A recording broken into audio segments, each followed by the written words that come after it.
25 நாள் 25 வகையான lunch box ரெசிபீஸில் இன்றைக்கி தயிர் சாதம் வித்து உருளைக்கிழங்கு வறுவல் தான் பார்க்க போகிறோம். வாங்க. தயிர் சாதம் யாருக்கும் பண்ண தெரியாதா அப்படின்னு நினைக்காதீங்க. நிறைய டிப்ஸ்களோட சாப்பிடாத பிள்ளைங்க கூட விரும்பி சாப்பிட்ற அளவுக்கு என்னோடய ஸ்டைலில் சொல்லியிருக்கேன். பாருங்கள். வீடியோ லாஸ்ட்டில் முக்கியமான டிப்ஸ் சொல்லியிருக்கேன். பாருங்கள். Welcome to my channel. வீடியோவுக்கு அப்படியே ஒரு லைக் கொடுத்துருங்க. இப்போ வாங்க தயிர் சாதம் என்னோடய ஸ்டைலில் எப்படி பண்ணலான்னு பார்க்கலாம். வாங்க. தயிர் சாதம் எப்போவுமே பச்சரிசியில் தான் பண்ணுவாங்க. பச்சரிசியில் பண்ணும்போது கலரும் டேஸ்ட்டும் ரொம்ப நல்லாயிருக்கும். நான் பச்சரிசியில் பண்ணுறத விட ஜீரக சம்பா அரிசியில் பண்ணுறது கொஞ்சம் ஹெல்த் அப்படிங்கிறதுனால நான் சீரக சம்பா அரிசி தான் எடுத்திருக்கேன். என்னோடய ரெசிபிஸ் எல்லாம் பார்த்தீங்கன்னா தெரியும். லஞ்ச் பாக்ஸ் ரெசிபிஸ் எல்லாமே நான் சீரக சம்பா அரிசி அல்லது பாஸ்மதி ரைஸ் யூஸ் பண்ணி தான் லஞ்ச் பாக்ஸ் ரெசிபி பண்ணியிருப்பேன். அதுக்காக நீங்களும் அப்படி பண்ணணுங்கிறது இல்லை. உங்கள் பிள்ளைங்களுக்கு எது பிடிக்குமோ அதில் பண்ணிக்கோங்க. இப்போ குக்கரில் தண்ணி எடுத்துக்கலாம். தண்ணி நல்லா கொதிக்கட்டு. இது ரொம்ப ரொம்ப முக்கியம். எந்த ரைஸ் பண்ணாலும் தண்ணி வச்ச உடனே நிறைய பேர் அரிசி போட்டுருவீங்க. அப்படி போடாதீங்க. தண்ணி நல்லா கொதிச்சக்கப்புறம் அரிசி சேர்த்துக்கோங்க. டம்ளர் அரிசிக்கு 3 டம்ளர் தண்ணி எடுத்திருக்கேன். அரிசி போட்டு நல்லா கொதிச்சக்கு அப்புறம் தான் திரும்பவும் குக்கர் மூடணும். அரிசி போட்ட உடனே மூடிடாதீங்க. மூடிட்டு விசிலெல்லாம் வைக்க தேவையே கிடையாது. சிம்மில் வச்சுட்டு ஒரு 10 நிமிஷத்துக்கு அப்புறம் எடுத்தால் போதும். சூப்பராக ரெடி ஆயிரும். பாருங்கள். விசில் போட்டுட்டு உடனே எடுத்துடலாம். எடுத்து வச்சுட்டு ஒரு 5 மினிட்ஸுக்கு அப்புறம் ஓப்பன் பண்ணி பார்க்கலாம். இப்போ நம்ம சைட் பை சைடாக உருளைக்கிழங்கு வறுவலாம் ரெடி பண்ணிடலாம். உருளைக்கிழங்கு வறுவல் பண்ணும்போது நம்ம உருளைக்கிழங்கு நறுக்கி தண்ணியில் போட்டிருப்போம்ல, அப்புறம் யூஸ் பண்ணுறதுக்கு முன்னாடி அது தண்ணியை நல்லா வடித்து எடுத்துக்கணும். இல்லைனா நம்ம எண்ணெயில் போட்டாலும் அது அடிப்பிடிக்கிறதுக்கு வாய்ப்பு இருக்குது. கண்டிப்பாக இதை ட்ரை பண்ணி பாருங்கள்.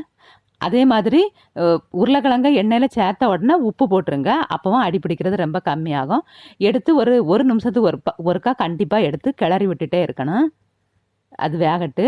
இப்போ நம்ம பால் ரெடி பண்ணிடலாம். தயிர் சாதத்துக்கு பால் ரொம்ப ரொம்ப முக்கியம்.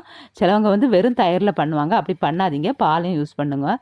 நம்ம குறைச்சி வச்சுருக்கனால அது அப்படியே பொங்கி வழியாது. அப்படியே கொதிச்சுட்டே இருக்கும். இப்போ பாருங்கள். அரிசி இந்த சாப்பாடு சூப்பராக ரெடி ஆகிட்டு நல்லா கிளறி விட்டுக்கணும். கிளறி விடும்போது அது அந்த குழஞ்ச மாதிரி அந்த தயிர் சாதத்துக்குள்ளே இது வரும்.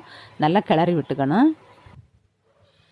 இப்போ உருளைக்கிழங்கு வறுவல் பண்ணும்போது கண்டிப்பாக நீங்கள் லாஸ்ட்டில் இந்த பெருங்காயத்தூள் கண்டிப்பாக சேர்த்துக்கணும். வேணால் உருளைக்கிழங்கு கேஸ் அப்படிங்கிறனால பெருங்காயத்தூள் கண்டிப்பாக சேர்த்துக்கோங்க. பெருங்காயத்தூள் ஸ்மெல் பிடிக்காது அப்படிங்கிறவங்க எண்ணெயிலேயே ஃபஸ்ட்டு 2 பல் 3 பல் நம்ம உருளைக்கிழங்கு எவ்வளோ குவான்டிட்டியோ அந்த அளவுக்கு இந்த பூண்டு பல் கண்டிப்பாக சேர்த்துக்கோங்க. உருளைக்கிழங்கு கேஸ் அப்படிங்கிறனால தான் இவ்வளோ சொல்லிகிட்டு இருக்கேன். சேர்த்துட்டு தேவையான அளவு வத்தல் தூளும் சேர்த்துக்கோங்க. சேர்த்துட்டு திரும்பியும் 1 நிமிஷம் வேக வச்சா போதும். இப்போ இந்த